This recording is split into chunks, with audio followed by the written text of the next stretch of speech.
Hello everyone, welcome to Chennai Tech Square. In this video, we are going to see how to create a virtual network and its associated components in AWS using Ansible.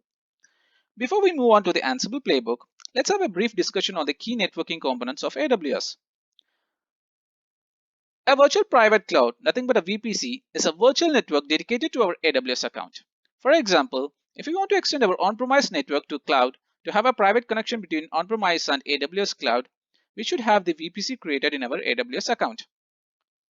And the next key component is a subnet, which is a logical subdivision of a virtual network. It is used to divide a virtual network into two or more subnetworks. AWS provides two types of subnetting. One is public subnet, which allows the internet users to access the machine, and another one is private, which is hidden from the internet. The third key component of AWS is a route table, which contains a set of rules called routes that are used to determine where the network traffic should be directed. And the next important key component is the Internet Gateway, which is a horizontally scaled, redundant, and a highly available VPC component that allows communication between instances in your VPC and the Internet. The subnets associated to the Internet Gateway called public subnets, and remaining subnets are called private subnets. Normally, the web servers will be hosted on a public subnet, and the database servers will be hosted on a private subnet.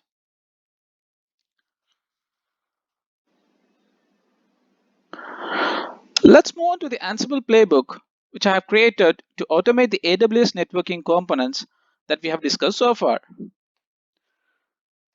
The file name is aws-ec2-vpc.yml, which is an YAML syntax file. My playbook contains 5 plays. One is to create a VPC in AWS, and next play is to create a web subnet, which is an internet-facing subnet, and next one is to create a database subnet, which is a private subnet.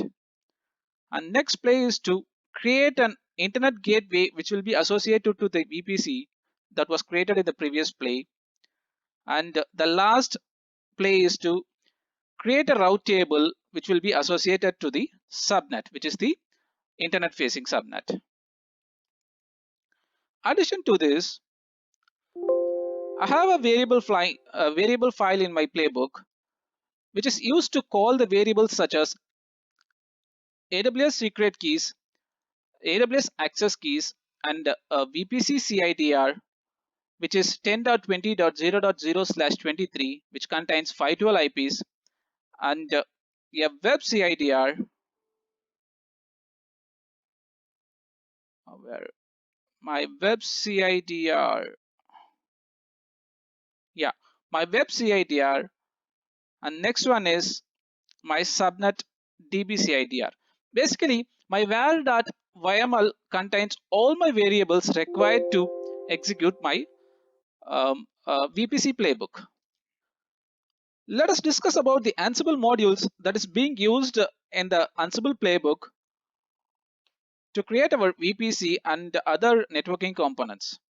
The first one is EC2_VPC_net. This module is used to create the virtual private networking in AWS.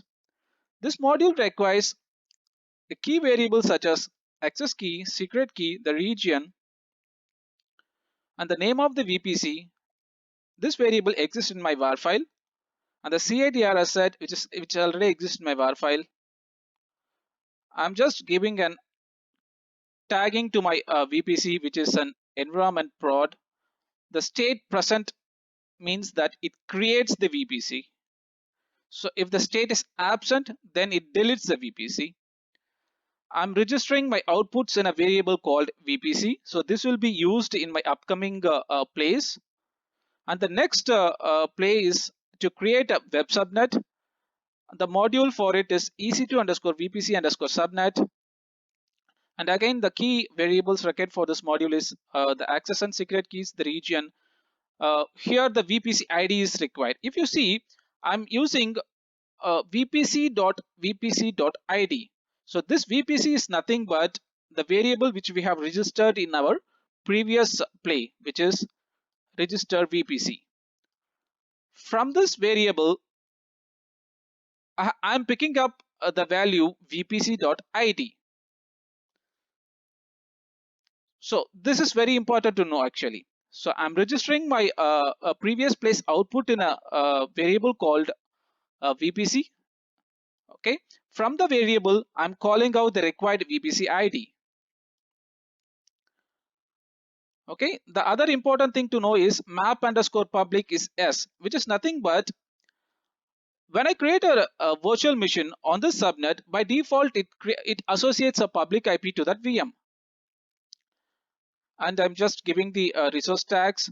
Here once again, I'm registering the output of my previous place in a variable called subnet, which will be used for the next upcoming play.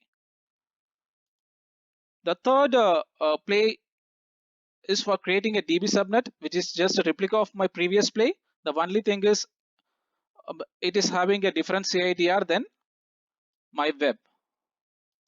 And the other important thing to know is map underscore public is set to no. It means that it will not associate any public IP to the subnet.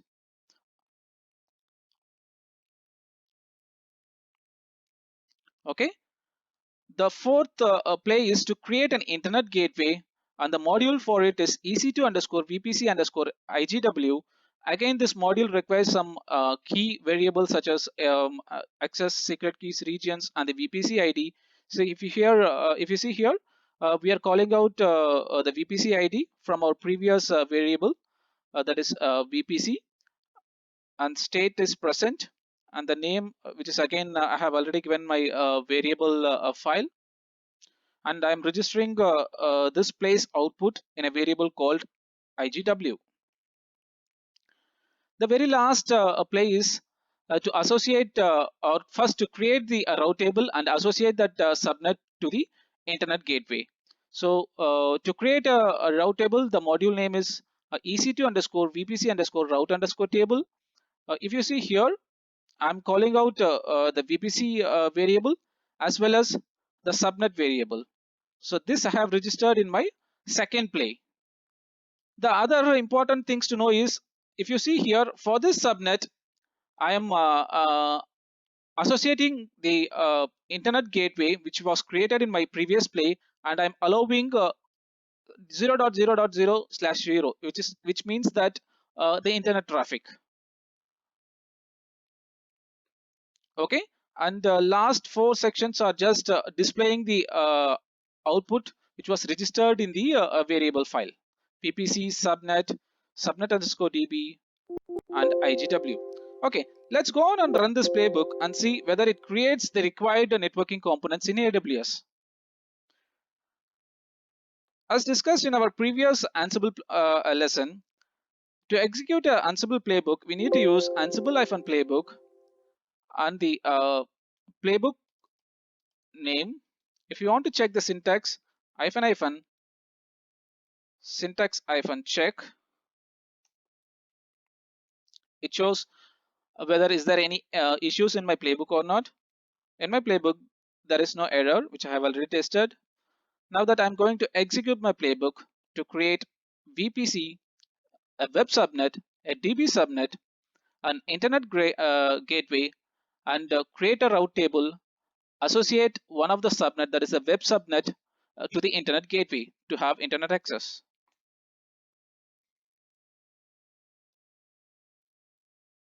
First, my first play is getting executed, which is completed. It means that VPC, virtual private cloud, or the virtual networking is created.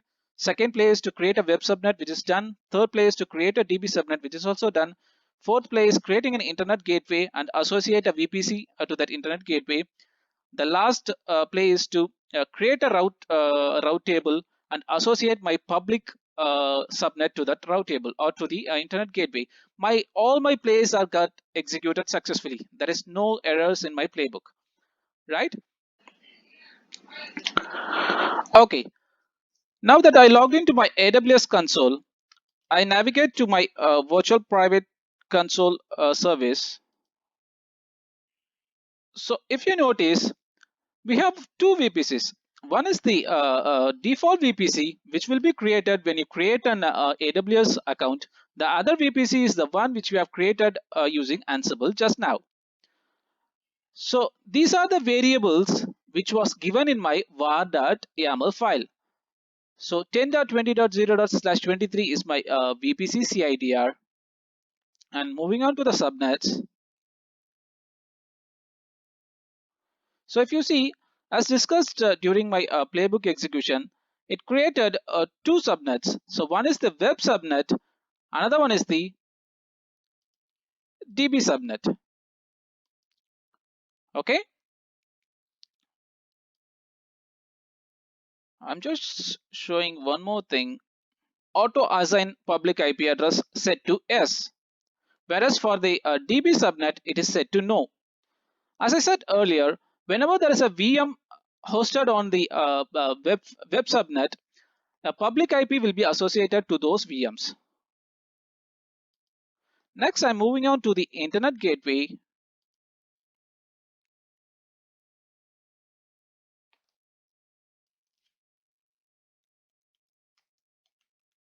Even here we see two internet gateways. So one is the default internet gateway, which is associated to our default VPC, and the next internet gateway is what we have created using Ansible, which is associated to VPC-Ansible. Next, I'm navigating to route tables.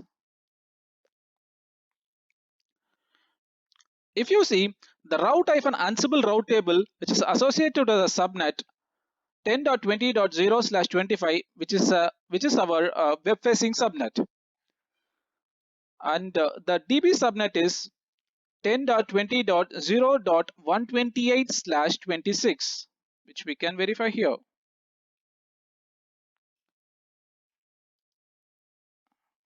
10.20.0.128/26. Excellent. Now that our AWS Network Foundation is ready, next is to spin up few VMs in the public and private subnets and test how it functions. That's all for this video. In our next lesson, we will see how to create a security group and an EC2 instances using Ansible in the VPC that we have created just now. Thanks for watching and stay tuned to watch more such technical videos and keep supporting us.